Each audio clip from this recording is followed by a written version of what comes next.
Hello students, मैं विकास कुमार आप सभी का welcome English classes and arts classes में स्वागत करता हूं। तो आइए हम लोग पढ़ना शुरू करें। आज का जो सेशन है बहुत ही शानदार है और आज हम लोग क्या पढ़ेंगे, ऑब्जेक्टिव क्वेश्चंस। जो विद्यार्थी ये सेशन नहीं पढ़े हैं मौर्य काल से लेकर गुप्त काल तक का, आप सबसे रिक्वेस्ट है कि पार्ट 1, पार्ट 2 एंड पार्ट 3 यहाँ नीचे एक लिंक में दिया गया है। आप वहाँ पे जाकर पहले थ्योरी पढ़ लेंगे और थ्योरी पढ़ने के बाद इस क्वेश्चन को मिलाएंगे तो आपको एकदम क्वेश्चन दिमाग पे छप जाएगा। आइए देखते हैं और समझ के इसको हम लोग पढ़ते हैं। चलिए, तो ये रहा हमारा ऑब्जेक्टिव क्वेश्चंस मौर्य काल से लेकर गुप्त काल तक का। आइए देखते हैं, थोड़ा समझ के पढ़ते हैं क्या क्या दिया। चलिए देखते हैं। पहला कहता क्या है कि फूट डालकर विजय प्राप्त करने का कार्य सर्वप्रथम किस राजा ने किया था? तो क्या मारेंगे, अजातशत्रु। अजातशत्रु एक ऐसा राजा था जो आपस में क्या डालता था, फूट डालता था और वहां पे क्या जी, विजय प्राप्त करता था। ठीक है। उसके बाद जीवक वैद्य किस वंश के काल में थे? जीवक वैद्य एक वैद्य थे, वो क्या थे तो आपको हर्यक वंश के काल में जीवक वैद्य थे और वो बहुत ही उत्कृष्ट वैद्य थे। ठीक है ना। हर्यक वंश, भारत में आपके 4 वंश थे आपके, पहले हर्यक वंश, शिशुनाग वंश, नंद वंश और फिर क्या, मौर्य वंश। ठीक है चैंपियन। इसको वीवीआई कर लेंगे, एग्जाम में क्वेश्चन आता है बहुत ज़्यादा। उसके बाद अपने स्वयं के पैसे से खर्च करके सुदर्शन झील की मरम्मत किसने करवाई थी? तो अशोक ये नहीं थे, कनश नहीं थे, ये किसने कराया था? तो स्कंद गुप्त ने। किसने कराया था? स्कंद गुप्त ने क्या किया था, हुनों पर विजय प्राप्त की थी और पूरे भारत में नहीं, पूरे एशिया और यूरोप में एक शक्तिशाली के रूप में प्रकट हुए थे, शक्तिशाली के रूप में आए। और कौन थे? तो सुदर्शन झील का मरम्मत किसने कराया था? स्कंद गुप्त ने। बहुत ही बड़ा झील था ये। चौथा क्वेश्चन है, पाटलिपुत्र नगर की स्थापना उदयन ने किन नदी के संगम पर किया था? देखिए दिया गया है गंगा, सोन, पुनमुन, इनमें से सभी, ये तीनों पर किया गया था। यानी क्या, इनमें से क्या मारेंगे, सभी। उदयन कौन सा वंश के थे? तो क्या बोलेंगे उसको हम लोग, हर्यक वंश को।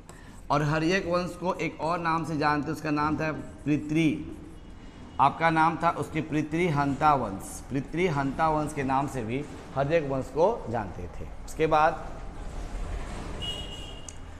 समस्त, देखिए यहाँ दिया गया है, समस्त भारत ही नहीं एशिया एवं यूरोप में सर्वप्रथम हुनों को प्राप्त करने का श्रेय किस शासक को जाता है? तो अशोक, ये तो आपके मौर्य काल में थे। ये हम बात करते हैं गुप्त काल, क्वेश्चन आया हुआ है। स्कंद गुप्त, समुद्रगुप्त, नेपोलियन, ये कट कर दो। क्या मारेगा? अभी हमने क्या मारा है, स्कंद गुप्त। कौन सा वंश क्वेश्चन आपका है चैंपियन? तो ये क्वेश्चन आपके हैं गुप्त वंश का। ठीक है। उसके बाद क्वेश्चन नंबर 6, यूरोप का समुद्रगुप्त किसे कहा जाता है? यूरोप का समुद्रगुप्त किसे कहा जाता है? हिटलर को? ये नहीं। बिस्मार्क थे? ये भी नहीं। मुसोलिनी नहीं थे। क्या मारेंगे, नेपोलियन। नेपोलियन को यूरोप का समुद्रगुप्त कहा जाता है। क्वेश्चन है, किसके अभिलेखों में भूमि दान का उल्लेख मिलता है? भूमि दान का उल्लेख किस अभिलेख में मिलता है? अशोक, समुद्रगुप्त, प्रभावती गुप्त, इनमें से सभी नहीं। हमको कहाँ किससे मिलता है? तो प्रभावती गुप्त ने क्या मिलता था, भूमि दान का ये उल्लेख मिलता था। ठीक है चैंपियन। उसके बाद क्वेश्चन देखते हैं 8 क्या क्या है। भूमि अनुदान से संबंधित प्रथम अभिलेखीय प्रमाण किसका था? किसका प्रथम अभिलेखीय प्रमाण था भूमि अनुदान संबंधित? मौर्य काल में भूमि बटा हुआ नहीं था। ये मारेंगे हम लोग क्या, सातवाहन। क्या मारेंगे? सातवाहन काल में भूमि क्या जी, अनुदान के संबंधित प्रथम अभिलेख प्रमाण में आए थे। उसके बाद क्वेश्चन नंबर 9, 510 ईस्वी में सती प्रथा का जो आपके बारे में बात हुआ था उसका उल्लेख सर्वप्रथम कहाँ मिला था? किसमें? सागर, एरण में, गुर्जा, दतिया, मस्की, जूनागढ़। क्या मारेंगे? एरण अभिलेख में ये प्राप्त था। सती प्रथा का ये तो फैक्ट था, वो प्राप्त था। उसके बाद नंबर 9, किस शिलालेख से अशोक के द्वारा कलिंग विजय का पता चलता था? कलिंग विजय, कलिंगा कहाँ पड़ता है? तो उड़ीसा में पड़ता है। कौन सा? प्रथम, 5वां, 10वां, 13वां? तो 13वां अभिलेख से पता चलता है। जब अशोक गया था उस जगह पे तो बहुत ही लोग मारे गए थे और बहुत लोग का हाथ पे कट गया था, वो पूरा धरती खूने खून हो गई थी। ठीक है ना। उसके बाद क्वेश्चन नंबर 11, किस विद्वान ने मात्र अभिलेखों के आधार पर अशोक के इतिहास लिखने का श्रावाध्य प्राप्त किया था? Vincent Smith, James Prinsep, Kashi Prasad Jayaswal, Devadatta, Ramakrishna Bhandarkar और prince Vincent Smith. James Prinsep ने क्या किया था कि अभिलेख के जो अभिलेख लिखा हुआ था, अभिलेख उसको पढ़ने का उसने सबसे पहले कौन पढ़ा था? तो जेम्स प्रिंसेप ने पढ़ा था। ठीक है चैंपियन। उसके बाद मौर्य काल का निम्न में से कौन सा सर्वाधिक महत्वपूर्ण नमूना है? तो आपको मैंने पहले बोला, जो विद्यार्थी आप थ्योरी नहीं पढ़े हो, आप जाकर पार्ट 1, पार्ट 2, पार्ट 3 पढ़ लीजिए, उसके बाद क्वेश्चंस बनाइए। A to Z क्वेश्चंस बनेगा और यही आपका फैक्ट है। अभी हम बता रहे थे, आप सिर्फ टिक मार दे रहे, उससे कुछ होने वाला नहीं है। ठीक है। चैत्य ये नहीं था, स्तूप ये भी नहीं थे, तो आपका था बौद्ध धर्म में। हमने बोला मौर्य काल की बात है। गुहावा वस्तुकाल ये नहीं था, क्या मानेंगे? स्तंभ किसमें था? तो मौर्य काल में ये सब बातें हो रही थी। इंडिका की रचना किसने किया था? इंडिका तो जाहिर सी बात है कौटिल्य ने तो किया नहीं था भाई, अल्बर्यूनी तो विदेशी था, इत्सिंग ने नहीं किया था, क्या मारेंगे? मेगास्थनीज। तो मेगास्थनीज कहाँ का था? यूनान का एक राजदूत था, जो आपका सेल्यूकस निकेटर का राजदूत था वो, और चंद्रगुप्त मौर्य से दोनों क्या हुआ? युद्ध हुआ। और युद्ध के क्रम में क्या हुआ कि चंद्रगुप्त मौर्य को सेल्यूकस निकेटर ने क्या किया कि मेगास्थनीज को दूत के रूप में भेज दिया। अब वहाँ जाकर उसने क्या किया? इंडिका की रचना किया था। ये क्वेश्चंस। प्रयाग प्रशस्ति की रचना किसने किया था? कालिदास, हरिसेन, पंतजलि, बाणभट्ट। तो किसने किया था? तो हरिसेन ने क्या किया था? प्रयाग प्रशस्ति की रचना किया था। आप बस थ्योरी पढ़ लीजिए, उसके बाद क्वेश्चंस बनाइए, शानदार तरीके से क्वेश्चंस बनेंगे। उसके बाद गुप्तों के काल में कौन चीनी यात्री भारत आया था? कौन चीनी यात्री भारत आया था? क्वेश्चन लिखिए, 2014 और 19 पूछा हुआ है।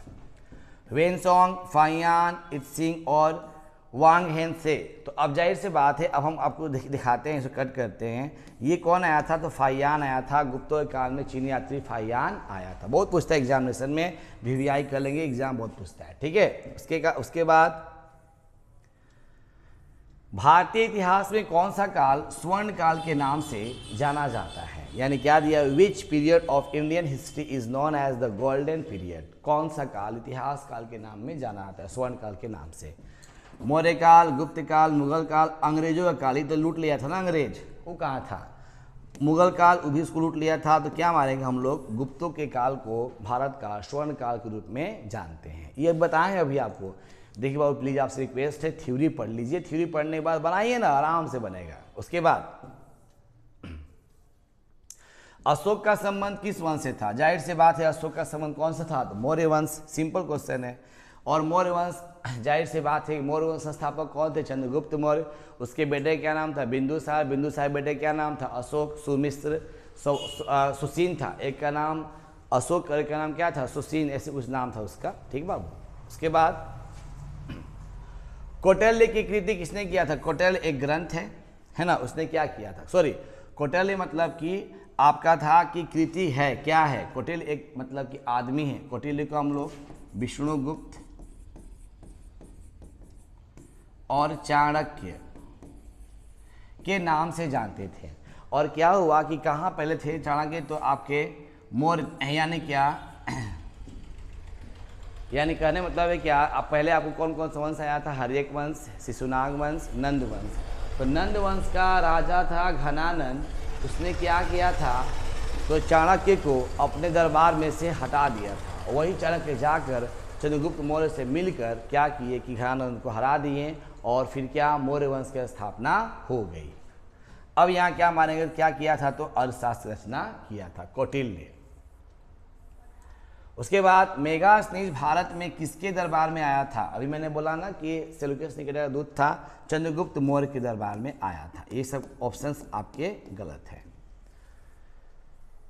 क्वेश्चन, समुद्रगुप्त की जानकारी होती है, 20वां क्वेश्चन है, किस में जानकारी होती है? मथुरा के अभिलेख में नहीं, वंश रेखा नहीं, एल्होल नहीं, क्या मारेंगे? प्रयाग प्रशस्ति में समुद्रगुप्त की जानकारी प्राप्त होती है। अभी मैंने बोला टॉपिक, ठीक चैंपियन। उसके बाद पाटलिपुत्र की स्थापना किसने किया था? उदयन। उदयन कौन सा वंश का था? तो हर्यक वंश के था। अभी मैंने बोला कि हर्यक वंश संस्थापन कौन थे आपका? सिंपल से बताया थे आपको, बिंबिसार। नवरत्न किस शासक के दरबार में रहते थे? तो मैंने अभी बोला था ना, चंद्रगुप्त विक्रमादित्य। चंद्रगुप्त विक्रमादित्य को चंद्रगुप्त द्वितीय भी कहा जाता है। चंद्रगुप्त द्वितीय भी कहा जाता है। अभिज्ञान शकुंतलम की रचना किसने किया था? तो कालिदास। अभी मैंने आप बताया था वहाँ पे टॉपिक में, कालिदास टॉपिक पढ़िए, अपने आप सब मिल जाएगा टॉपिक ये सब।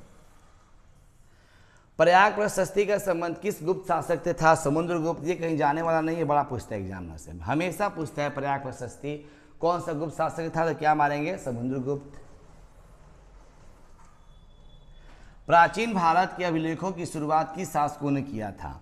तो चंद्रगुप्त मौर्य ने, अशोक ने, चंद्रगुप्त ने, समुद्रगुप्त ने। प्राचीन अभिलेख, अभिलेख मतलब होता है कि पत्थरों पर जो लेख लिखे जाते इसको क्या बोलते थे? तो अभिलेख कहते थे। तो किसने किया था? तो अशोक ने किया था सबसे पहले, उसके बाद तो आया था ना ये लोग, काल आया था। किस शासक को प्रियदर्शी कहा जाता था? तो ये अशोक को राजा प्रियदर्शी के नाम से भी जाना जाता था। एग्जाम क्वेश्चन बहुत पूछता है ये वाला, इसको थोड़ा सा ध्यान दे देंगे चैंपियन। देखिए कहता क्या है, कथन है कौटिल्य के अर्थशास्त्र महाकालीन इतिहास का जानकारी के एक प्रमुख स्रोत है। कौटिल्य चंद्रगुप्त मौर्य का प्रधानमंत्री था, दोनों क्या है आपका? सही है, सही बात कहता है। कौटिल्य का अर्थशास्त्र मौर्य काल इतिहास का जानकारी के एक स्रोत भी सही है। और कौटिल्य चंद्रगुप्त मौर्य का प्रधानमंत्री थे भी आपका सही है। तो यानी कहता है क्या है कि ए और आर दोनों सही है और आर ए की सही व्याख्या, ऑप्शन नंबर ए मान देंगे। ठीक है। बी देखिए, मेगास्थनीज बिंदुसार के दरबार में गया था। बिंदुसार नहीं था, चंद्रगुप्त मौर्य के दरबार में गया था। चंद्रगुप्त मौर्य के दरबार में गया था, ये गलत है। मेगास्थनीज एक ग्रीक था, ये ठीक है। तो ऑप्शन नंबर क्या मारेंगे? ए असत्य है, लेकिन आर क्या है? तो सत्य है। ठीक चैंपियन। उसके बाद मौर्य काल के टकसाल माने पैसे का लेन देन का प्रधान कौन था? तो क्या मारेंगे? लक्षणाध्यक्ष। अभी हम डिस्कस किए थे, कोषाध्यक्ष, मुद्राध्यक्ष, पाणियाध्यक्ष नहीं था, क्या मारेंगे? लक्षणाध्यक्ष। आप सबसे रिक्वेस्ट है, मैं बार बार बोल रहा हूँ टॉपिक कि आप लोग जो टॉपिक नहीं पढ़े हैं, इसको जब नहीं पढ़े हैं ना, तो ये आपको आंसर याद नहीं होंगे, वो रट्टा मारने का काम हो जाएगा। थ्योरी पढ़ लेंगे तो अपने आप आंसर्स बनकर सामने आ जाएंगे। उसके बाद चैंपियन, पंतजलि के महाभाष्य से किसकी जानकारी मिलती है? मौर्य काल की, गुप्त काल की, कुषाण काल की, इनमें से सभी। पंतजलि के महाभाष्य से किसकी जानकारी प्राप्त होती है? तो हमारे क्या हम लोग तो गुप्त काल के बारे में, सॉरी गुप्त काल नहीं, ये कुषाण काल, दोनों में से आप एक देख लीजिएगा, इसे कंफर्म आपको मार सकते हैं। तो कुषाण काल की जानकारी मिलती है। धर्म महापात्रों की नियुक्ति किसने किया था? तो अशोक ने। क्या हुआ था कि धर्म परिवर्तन, यानी क्या हुआ था, उसका हृदय पिघल गया जब कहाँ देखा? कलिंगा का देखा युद्ध, तो है ना, उड़ीसा में था। उसका धर्म जो मन का विचार था वो अलग हो गया। उसने क्या किया? धर्म महापात्रों की नियुक्ति किया कि जाओ और अपने धर्म का प्रचार प्रसार करो, अशोक ने। अर्थशास्त्र एवं इंडिका से किस राजवंश के बारे में जानकारी प्राप्त होती है? तो मारे क्या हम लोग? मौर्य काल का। कैसे? अर्थशास्त्र और इंडिका के बारे थोड़ा समझेंगे ध्यान से। अर्थशास्त्र क्या हुआ कि मौर्य वंश से पहले क्या था? नंदवंश। नंदवंश का राजा था घनानंद। उसने क्या किया था कि कौटिल्य को अपने दरबार से हटा दिया था। तो कौटिल्य ने क्या किया? चंद्रगुप्त मौर्य के साथ मिलकर मौर्य वंश की स्थापना किया और उसने एक पुस्तक लिखी, उसका नाम था क्या? अर्थशास्त्र। और उसके बाद इनका कैसे आया? तो सेल्यूकस निकेटर और चंद्रगुप्त मौर्य के बीच क्या हुआ? संघर्ष हुआ, एक संधि हुई। संधि क्रम में सेल्यूकस निकेटर ने क्या किया कि मेगास्थनीज को चंद्रगुप्त मौर्य के दरबार में भेज दिया। वहाँ जाकर मेगास्थनीज ने क्या किया कि एक इंडिका पुस्तक लिखी थी। ठीक है चैंपियन। उसके बाद एलोरा में कैलाश मंदिर किस राजवंश ने निर्मित किया था? क्वेश्चन बहुत पूछता है एग्जामिनेशन में। अभी हम कैलाश मंदिर के बारे में जानकारी प्राप्त किए थे आपका टाइप 3 में, यानी सेशन नंबर 3 में देखेंगे इसमें। तो क्या मारेंगे? राष्ट्रकुल। राष्ट्रकुल। 16 महाजनपदों सबसे शक्तिशाली महाजनपद कौन था? 16 महाजनपदों में सबसे शक्तिशाली महाजनपद कौन था? तो क्या मारेंगे? मगध। ये बहुत ही शक्तिशाली था। इसी में 4 वंश थे, आपको बता देते थे आपको। 4 वंश नोट कर सकते हैं आप। हर्यक वंश, उसके बाद आपका था शिशुनाग वंश, उसके बाद आपका था नंदवंश, और उसके बाद आपका था टॉपिक में आपका दिखा दिया गया है तो मौर्य वंश। ये हम आपको बताए हैं, इसको एक बार देख लेंगे तो दिमाग काम करना शुरू करेगा। ठीक है चैंपियन, चलिए उसके बाद बढ़ते हैं हम लोग। पुराणों की संख्या कितनी थी? 18। पुराण कितने थे? तो 18। बड़ा पूछता है एग्जामिनेशन में, सॉल्व कर लेंगे। क्वेश्चन नंबर 36, अर्थशास्त्र के लेखक कौन थे? अभी मैंने बताया था क्वेश्चन, बहुत पूछता है एग्जामिनेशन में। क्या मारेंगे? विष्णुगुप्त। आपका दिमाग ना घूमना चाहिए, 3 ऑप्शन रहते हैं, इसके 2 नाम और है विष्णुगुप्त के, नाम याद कर लेंगे हम लोग। एक आपका नाम है कौटिल्य और दूसरा नाम है चाणक्य, कौटिल्य एवं चाणक्य। उसके बाद वज्जी को सामाजिक ग्रंथों में क्या कहा जाता है? वज्जी क्या है? तो वज्जी है महाजनपद। महाजनपद कैसे बना? तो जनपद से बना महाजनपद। जनपद कैसे बना? जन से बना जनपद। जन कैसे बना? तो कबीला से बना जन, यानी हम लोग पहले कबीला में रहते थे, उसके बाद फिर जन हुआ, फिर जनपद और फिर क्या? महाजनपद। तो इसको हम लोग क्या बोलते थे? गणतंत्र कहते थे। वज्जी ही एक ऐसा महाजनपद था जो क्या था? गणतंत्र था। उसके बाद यानी यहाँ पर क्या गणतंत्र मतलब ये होता है कि यहाँ पे क्या कि लोग जो कहते थे ना वो मतलब कि अच्छे से चुनाव करके राजा को चुनते थे। उसके बाद जनपद का शाब्दिक अर्थ जहाँ लोग अपना घर बनाते थे, सही है, जहाँ लोग रखते थे मवेशी, दोनों सही है आपका ऑप्शन नंबर सी। 5 चिन्ह वाले सिक्के बने थे, किसमें किसके बने थे? तो क्या मानेंगे हम लोग? तो चांदी के एवं क्या? तो तांबा के। 5 चिन्ह वाले सिक्के किससे बने थे? सिक्के बने थे होते थे, किससे बने होते थे? तो चांदी एवं तांबा के। पाटलिपुत्र नगर की स्थापना किसने किया था? तो क्या मारेंगे हम लोग? उदयभद्र। उदयभद्र को हम लोग क्या बोलते हैं? उदाईन। क्या बोलते थे? तो उदाईन। बहुत आसान टॉपिक है। तक्षशिला विश्वविद्यालय इस समय कहाँ है? तो पाकिस्तान में है। उस समय कोई बंटवारा की बात नहीं हो रही थी। क्वेश्चन देखिए 2015 पूछा हुआ है, तक्षशिला विश्वविद्यालय कहाँ है? तो क्या मारेंगे? तो पाकिस्तान में। उसके बाद फाहियान किसके शासनकाल में भारत आया था? तो मैंने पहले बोला क्या मारेंगे हम लोग? तो चंद्रगुप्त द्वितीय। चंद्रगुप्त द्वितीय के शासनकाल में फाहियान भारत आता है और चंद्रगुप्त द्वितीय ने ही अपने आप को विक्रमादित्य की उपाधि प्राप्त की थी। क्वेश्चन नंबर देखते हैं 43, भारत का नेपोलियन किस शासक कहा जाता है? तो क्या मारेंगे हम लोग? समुद्रगुप्त को। और क्वेश्चन था अभी बताया था अभी आपको कि यूरोप का नेपोलियन किसे कहते हैं? तो क्या मारेंगे हम लोग? तो बिस्मार्क को। यूरोप का नेपोलियन, यूरोप का नेपोलियन बिस्मार्क को कहते थे, सिंपल सी बात है। बोनापार्ट है ना। उसके बाद क्वेश्चन 44, कनिष्क का राज्यारोहण, बड़ा एग्जाम क्वेश्चन पूछता है ये, 78 ईस्वी में हुआ था। एग्जाम बहुत पूछता है, वीवीआई कर सकते हैं, एग्जाम में क्वेश्चन आता है ये। ठीक है चैंपियन।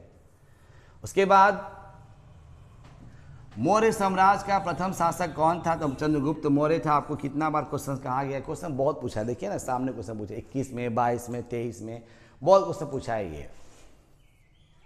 अच्छा, बिंदुसार इसके बेटे थे, अशोक इसके मतलब पन्नाती हुए, उसके चौथा अशोक का बेटा कौन था? महेंद्र था। ये सब आपके बारे इसी वंश के हैं लोग।